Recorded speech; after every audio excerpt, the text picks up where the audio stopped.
kan nyaritakeun nu katilu yakni ruh sultani. Jadi ruh bangsa sultan, bangsa raja. Tempat tadi na fuad. Lamun urang bisa sakumaha urayan-urayan di kamari ikhlas. Maskanu hadhihi ta'ifah fil jannati tsalisah. Tempatna golongan anu ngabogaan ruh sultani surga nu katilu ieu nya surga firdaus. Urang ngeunaheun teh macaan kitu mah nya. Haji urang asa endeg gitu kan gitu. Asa endeg gitu. Gusti Allah. Tapi lamun urang nyaritakeun pelaksanaanna boro-boro urang dek jaba ka alam malakut melalui jalan khusus besok disebut thariqah di syariat ge ieu waduh ancul-anculan di syariat keneh geus ancul-anculan. Deres urang mangaji nyaho nu haram, nyaho nu halal, nyaho nu sunah, nyaho nu makruh, nyaho nu mubah nu jawaz. Ieu gara-gara ngaji, itu syariat. Itu syariat. Deres sanajan ngalaksanakeun mah henteu. Nyaho tahajud sunah ngalaksanakeun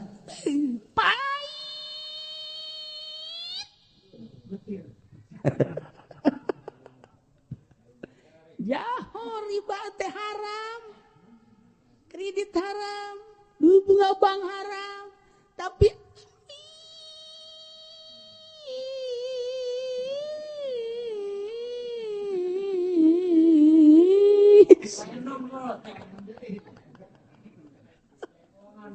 ya kok kagak datang ke jauh doang. Ya Allah ya Rabb. Ya syariat ge urang ge ancul-anculan di syariat. Masya Allah karim. Aduh, pahara. Ieu kakarak di syariat mah. Nek kumaha nya bakal alam malakut. Ya nih jadi wali. Ini kan urang keur ditungtun. Nyahokeun alam-alam, ruhul jismani, ruhul rohani, ruhul jismani. Maksudna dina tahap-tahap kan aya babacaan-babacaan tadi jeung cara-carana. Cek sultan Aulia Kutub Rabbani Syekh Abdul Qadir coba tah perhatikeun. Hayu deuk iraha. Hayu deuk iraha. Lalakon hirup teh pikir ieu urang geus kolot jadahar bae tiba heula jak kieu bae.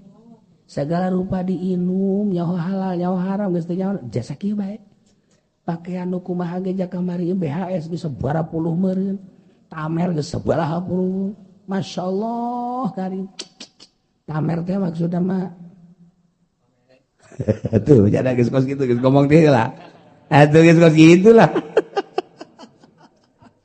Tilok meuli nya nama tapi make. Meuli tilok make osok. Ya Allah ya Rabb, ya Allah ya Rabb. Nah, ieu kumaha tadi nasehatan awak. Lah kumaha kapanggihna bae. Jalain masalah makena sejana. Mulai ta urang bertoriko. Lain masalah makena sejak kolbuna. Ari dina syariat makapan sakadar zohir, cek zohirna suci heg. Tadi tibar sejahat teh. Cek syariat mah ieu daging teh jam mencit teh bagus heg. Ieu hayam mencit teh bagus heg. Ieu pakaian dia suci heg. Ya ieu mah lain sutra heg. Sutra ge kabeuli masuk dipake bae. Sok dipake bae. Ya mentah eta mah kan kakarak syariat.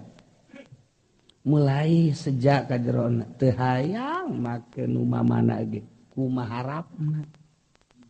Babari tah ngomong mah tah. Babari kan ngomong mah. Tapi ketika orang make wah rada teu bagus ieu mah ganti geus mulai. Mulai. Komo dipadukeun mah bajuna ieu sampingna ieu sorbana mantep jasa. Ya atuh geus tah. Atuh geus tah mah jahanam. Sebab eta teh kapan hayang kalemna ku makhluk lain ku khaliq. Ha kira kumaha coba hayu. Urang-urang masalah papakean bae ge papakean encan bisa urang lempeng-lempengkeun kol. Kumaha ayana, kumaha harapna hese na luar biasa. Hese, masyaallah karim lain hese-hese. Lajana make jubah bae. Ieu make jubah lain sajubah-jubahna maksudna naon make jubah. Cuma maksudnya supaya ongkos kiai atuh cilaga jahanam. Yang make jubah maksudna ieu manurutan Kangjeng Nabi bae, Kangjeng Nabi resep takara. Nah, ieu make jubah kunaon sih make jubah teh penghormatan beda. Wah, atuh geus. Neraka deui leuwih ti jahanam tah mah. Dihormat segala rupa. Tuh, jasma Yahudi.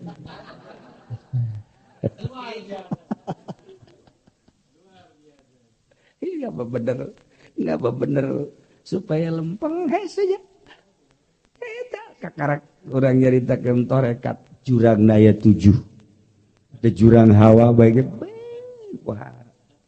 Jurang harapan-harapan tulul amal Usama bin Zaid meli Abid kemudian 40 poe encan dijual encan diperdekakeun panggil ku Kijaya ku Kangjeng Nabi Kangjeng Nabi Usama maneh ulah tulul amal naon abdi tulul amal aya teh meli Abid 40 poe dijual encan dibikeun teh diperdekakeun teh masyaallah Tuhan eta teh tulul amal ai contona ulah tulul amal kumaha cek Kangjeng Nabi di mana-mana kula ngangkatkeun suku dampal suku Qadami hadihi boga harapan bakal napak deui ka ditu eta teh tulul amal ngahuleung bae Usama ambuh cek Usama teh Tuhan mah lamun ngangkatkeun suku teu boga harapan bakal bisa napak deui nu mantak nu dihayalkeun teh maot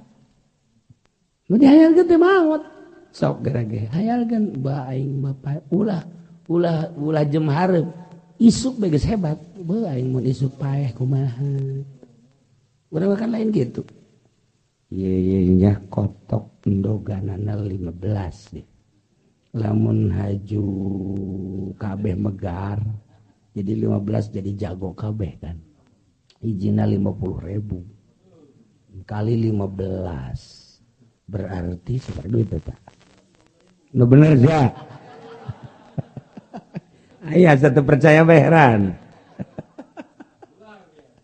Bisa belikeun ka embe ye. Di embe lamun sakali anakan 5 tuh rajin tumbungna tah budak. Atuh ka hewan mah teu naon nyebut kos kitu.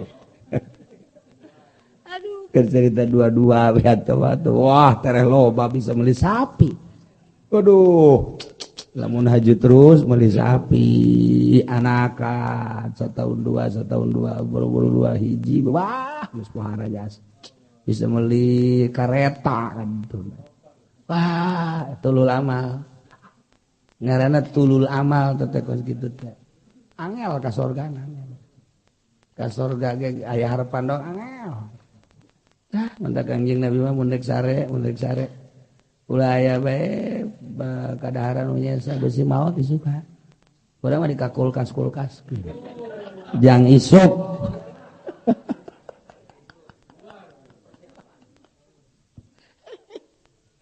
aju kumaha tah urang cilaka pan cenah kiai ge geus sia ka aing sok kitu bae sia kata lempengkeun niatna ya Allah ya Rabb abdi mah maut bae hirup henteu juga ka isuk ieu kadaharan geus ka budak-budakeun wae sekeliling mah kabeh na ieu mah bisi aya hayang bisi isuk pagato abdi mah teh aya bisi aya tamu lain dulur-dulur datang ka dieu saya tamu sok eta mah lain nu abdi jang tamu isukna mah didahar ku urang deui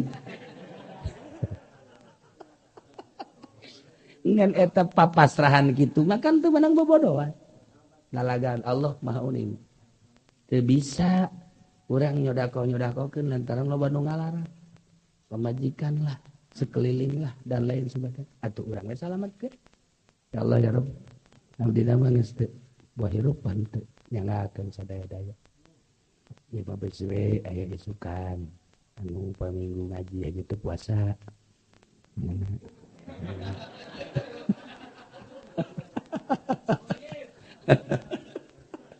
Cenah haju nyinggung lain nyinggung nyata.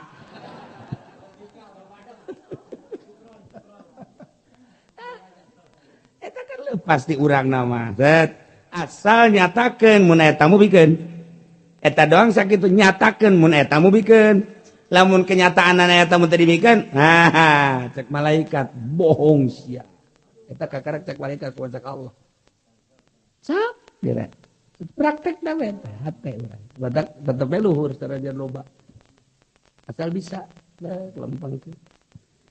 Eta menang di mana kenya ucapan eta menang ti moal datang Kangjeng Nabi Khidir ka hiji imah lamun di hiji imah eta masih kana aya nyesa kadaharan malaekeun anti Kangjeng Nabi Khidir tapi kedinganan Kangjeng Nabi Khidir ka kiai mau disebutkan si kiai nu datang makanan loba nu di Garut teh ya unggal malam Jumat kapanggih Kangjeng Nabi Khidir eta teh bebeja ketika janan deuk maot bebeja unggal malam Jumat Kangjeng Nabi Khidir datang ka dieu. Nah, terus sababaraha kiai loba kadaharan tapi gini kedatangan Kangjeng Nabi Khidir tah eta konsepna jadi aku. Mantap mun eta mu bikeun ieu mah lain eta mu kajero.